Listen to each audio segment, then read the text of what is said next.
Hello, team. Consider this my 1 week build update for Mirage League. I'm currently filming this midnight, March 14th. League started about a week ago.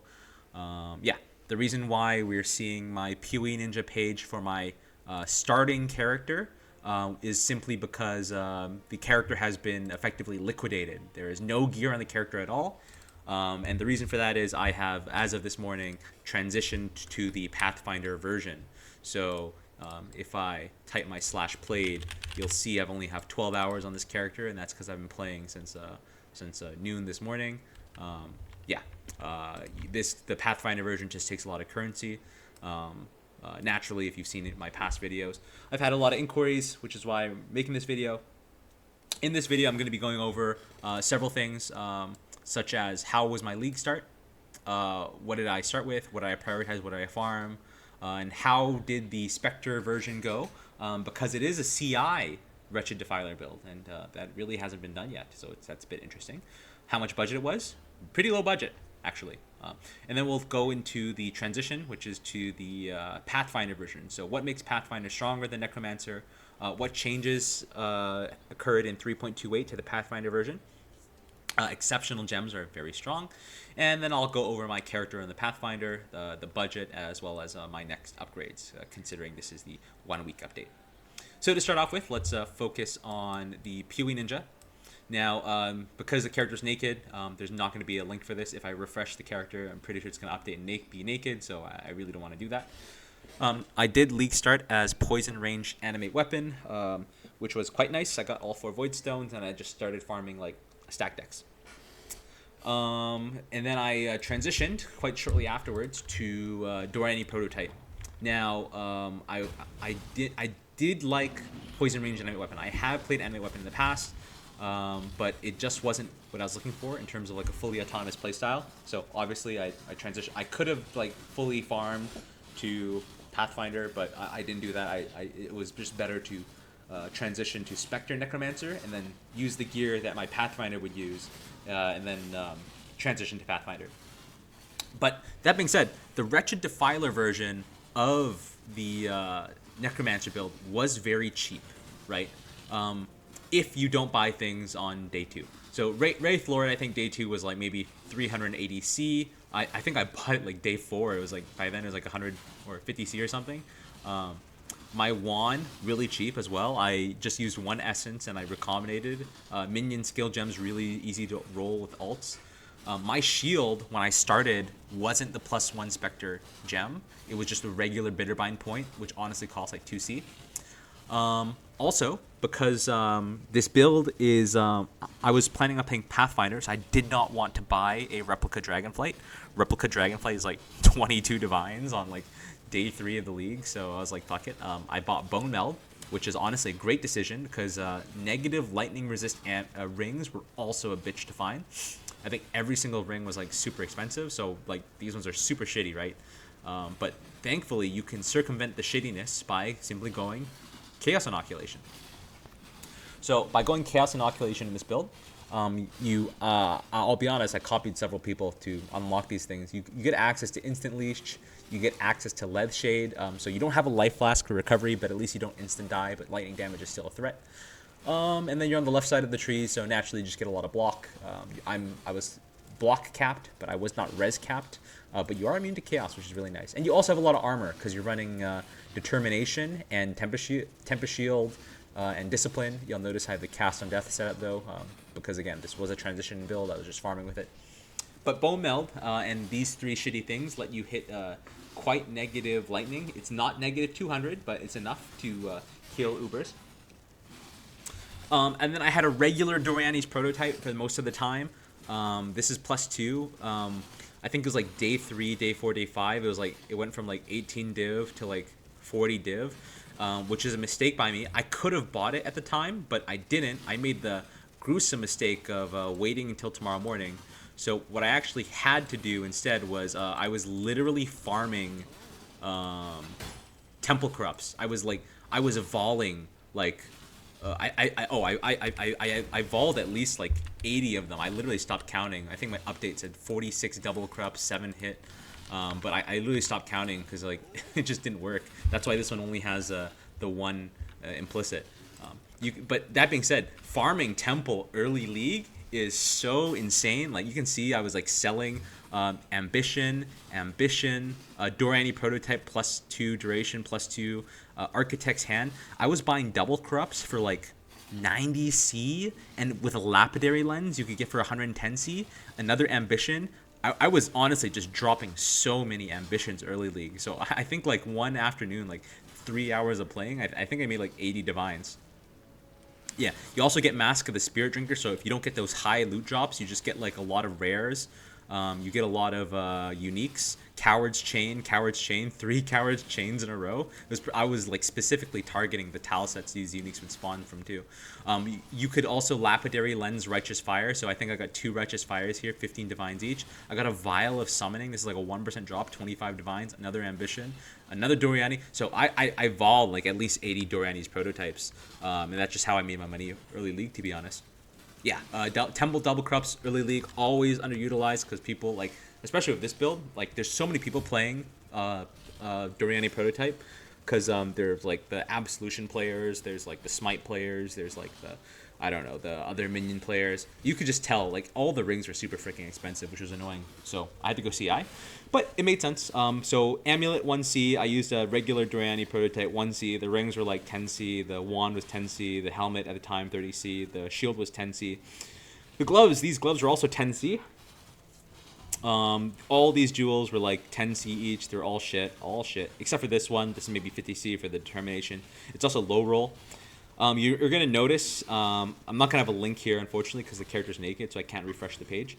All of these jewels are also dog shit. Like it's all dexterity because you're a necromancer, and I didn't do the elegant hubris tech, which means all of my gear had to have dexterity on it, including my gloves, and including including my gloves. So dexterity, all attributes, dexterity, yeah. So these rings are all shit, but it farmed me a lot of divines.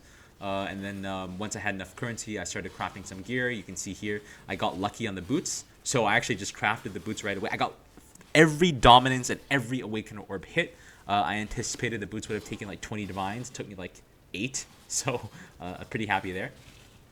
And yeah, early league is pretty good. I essentially liquidated this character, converted all the things to currency, and moved everything to my Pathfinder, which you can see here. So Spectre Pathfinder is OP, that's me. And the sum of the changes in this is the, you're going to see that I'm using a Dark Monarch instead of usual Wraith Lord. This is important. With the removal of Awoken Gems, but with the introduction of Exceptional Gems, we can now run Congregation support.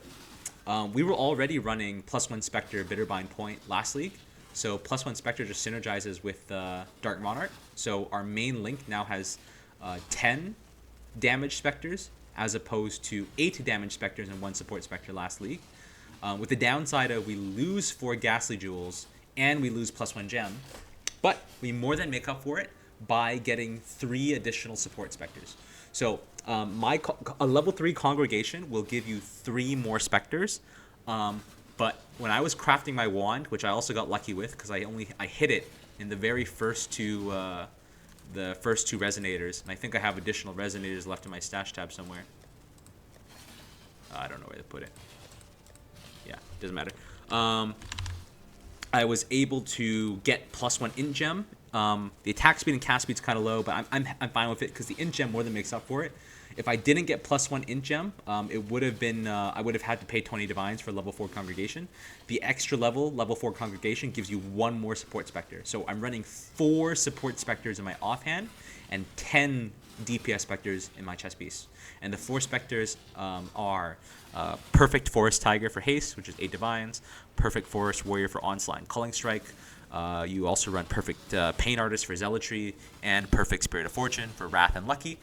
And you also get Feeding Frenzy, so this makes up way more than the 4 Ghastly Jewels and +1 gem levels, which is freaking awesome. Yeah, I got lucky on the wand.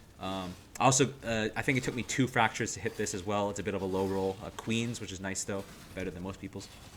Eyes of the Great Wolf, I bought mine for 12 divines. I waited a couple days for this and it paid out. I think there was one listed for 20 divines. You really want lightning damage as fire because it synergizes with the Arctic armor, which is nice. Again, I waited a couple days for this. My ring was 5 divines. I think the life roll is kind of low, but the res is really nice. If you look for ones now, I think this ring would probably be at least 15 divines. The market's kind of crazy right now, and reflecting mists are just so expensive, so I really don't want to craft another one, but I do have ideas. This ring cost me about 2 divines to craft. I just bought the base for like 10C. I think bone rings with max life implicits are kind of like slept on. Everyone always runs like the bone ring with Ellie res, but honestly, if you're just using bound fossils, you're just going to get Ellie res anyways. So I kind of like the extra life just because of how much we multiply things. Gloves are literally the same as last league. You want T1 suppress. I need to do the Orb of Dominance or whatever it is that increases the suppressive implicit because I'm 2% off perfect and I'm only at 90% spell suppression in game. The boots, you saw it. Again, I got really lucky with these. And we'll talk about the boots because you need to run a ward pair of boots because we're actually running the Olroth Ascendancy. So I'll open my PoEB one moment. So the Olroth Ascendancy we've always had issues with taking these smaller Ascendancy nodes. Last league, which was Keepers of the Flame, we had the arm thingy to reduce lightning and fizz damage taken. With Olroth, we now have 50% less damage taken over time while you have Unbroken Ward. It's necessary to take this Ascendancy because we do not take Leth Shade. With the removal of Wraith Lord, it means... Oh shit, did I delete a Spectre? Oh shit, one sec. I think I deleted my Spectres. My mana is gone. Oh, thank God.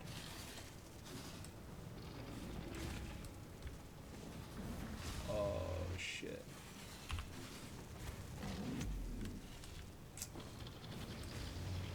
Oh, fuck. Sorry, give me one more. I'm gonna pause.